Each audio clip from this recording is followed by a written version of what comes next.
खुलुमबाय आंनि मुलुगनां बड' निउस चेनेल रादाब नायगिरि बिथांमोननिसिम बेलासिनि गाहाम हामलायनाय जासिहरनाय जाबाय। आसा खालामो नोंथांमोनहा गासै मोजाङै दं। नोंथांमोननि थाखाय आं गोदान भिडिअ लाना फैलायबाय। अन्नानै भिडिअखौ स्किप खालामाजासे जोबजासिम नायलांदो। बिदिबा गोबाव खालामाजासे रादाबखौ जागायनोसै। दिनै फुंबिलिनि मोननैसो गाहाय रादाबफोरा जाबाय। सेथियाव दं मणिपुराव गिख्रंथाव जाथाय। हा गिसिखानायजों सा 20 फाइखि आरो सासे रेल बिफानाव हाबा मावग्रा सुबुंनि जिउ खहा।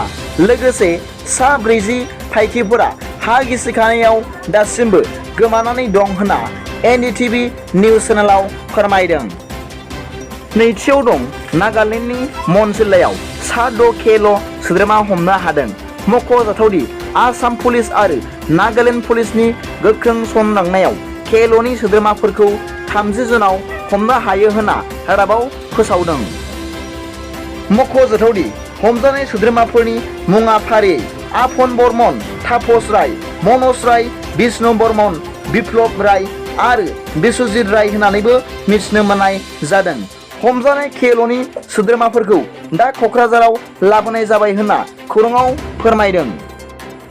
थामथियाव दं बाक्सा जिल्लानि 22 नं खख्लाबारि बिटिसि बिआरनि उफ्रा बिसायख'थियाव मित्र ज'ट दोलोनिफ्राय देरहासार जालांनाय बिजाथि मन्टु बर'आ बिटिसिनि एमसिएलए महरै दिनै समायखिरा लाबाय।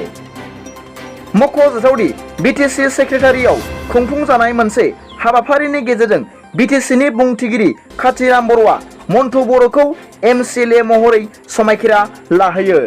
मिथिनो मोननाय बादिब्ला बे हाबाफारियावनो बिटिसिनि गाहाय खुंगिरि प्रमद बर'जों लोगोसे एमएलए लरेन इस्लारि, बिटिसिनि गुबुन बिफाननि मावफुं सोद्रोमाफोरा बाहागो लादोंमोन होनना मिथिनो मोन्दों।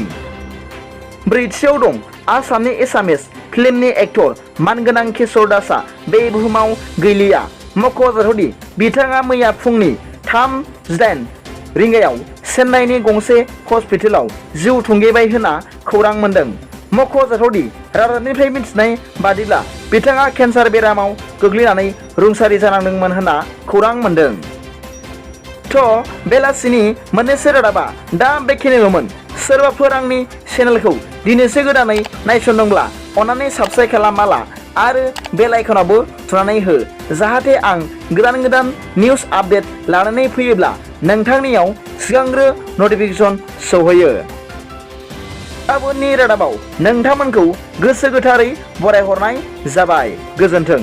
एसेनोसै।